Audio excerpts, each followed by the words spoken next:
interessante falar sobre Judá, né?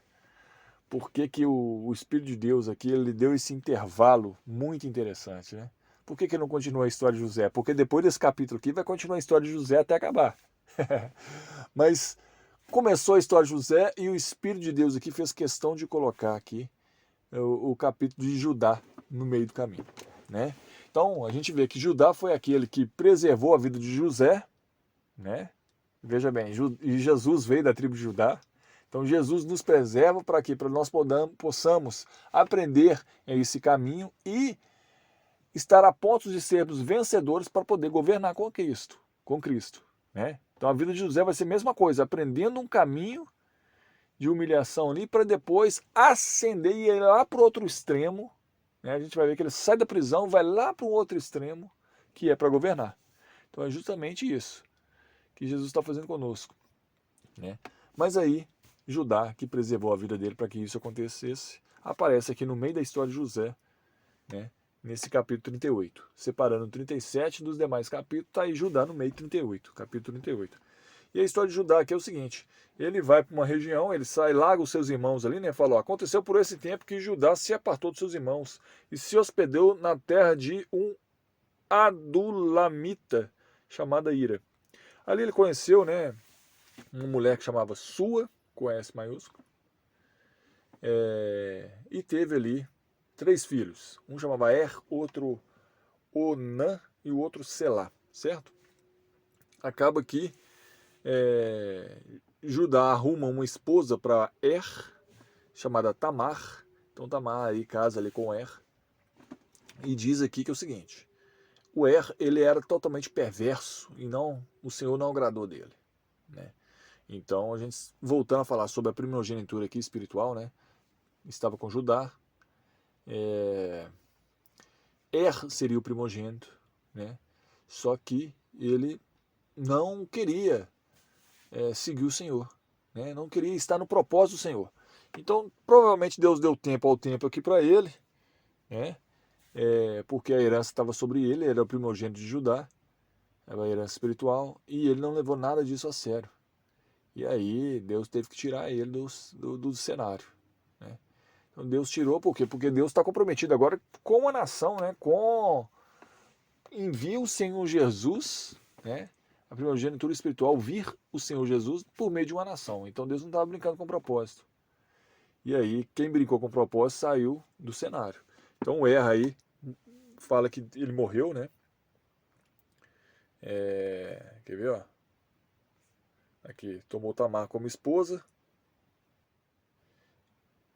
Porém, o primogênito de Judá era perverso perante o Senhor, pelo que o Senhor o fez morrer, né?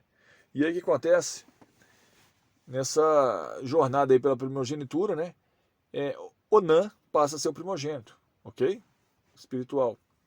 E aí pega-se Tamar para gerar filhos, a esposa né, a viúva, pega Tamar para gerar filhos com Onã.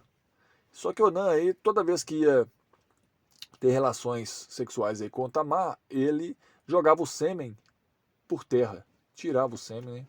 Deixava cair em terra. Está falado aqui, ó, o sêmen cair na terra para não dar descendência ao seu irmão.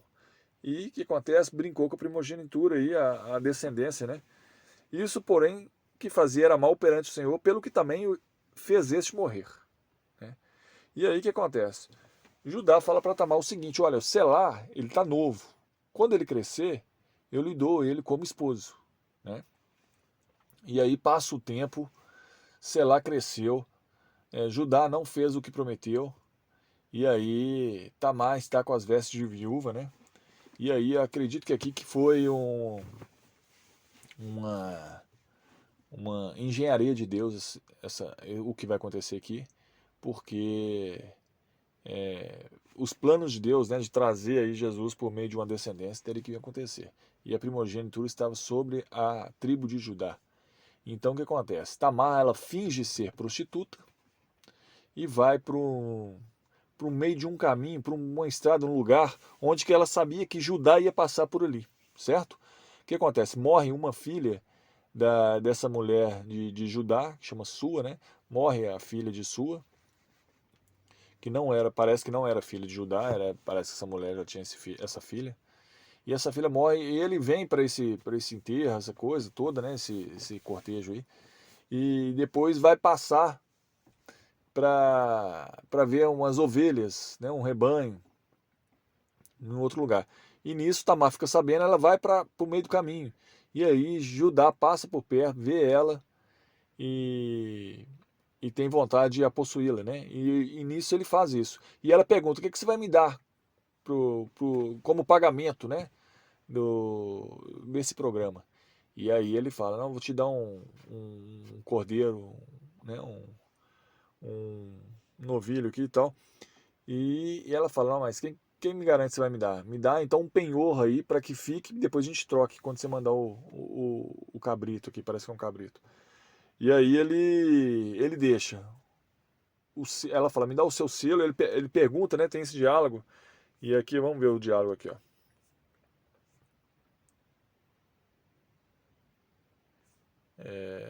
Envia-te o cabrito do rebanho, né? Perguntou ela: dá-me por penhor até o que mandes. Até que mandes esse cabrito me dê alguma coisa de penhor. E aí respondeu ele: Que, que penhor te darei? Ela disse: o teu selo, o teu cordão e o teu cajado. O selo ali eu acho que é um anel, né? Que selava ali os compromissos, né? Os acordos. Ele, pois, lhe deu e a possuiu, e ela concebeu dele. Ó, então, teve descendência aí, né? Gerou um filho. Na verdade, vão ser gerados aqui gêmeos, né?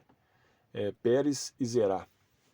Diz que um tentou, quando teve o nascimento desses gêmeos aí, um começou a sair com o braço, com a mão, né? E aí, de repente, essa mão recolhe e sai o outro menino. Né? Parecia que eles ali já estavam até brigando dentro do vento para ver quem saía primeiro. Pra você ver a questão da primogenitura espiritual aí, né? Então, se eles já estavam brigando ali no vento ali para sair, a gente aqui, irmãos, a gente tem que brigar pela nossa primogenitura, né?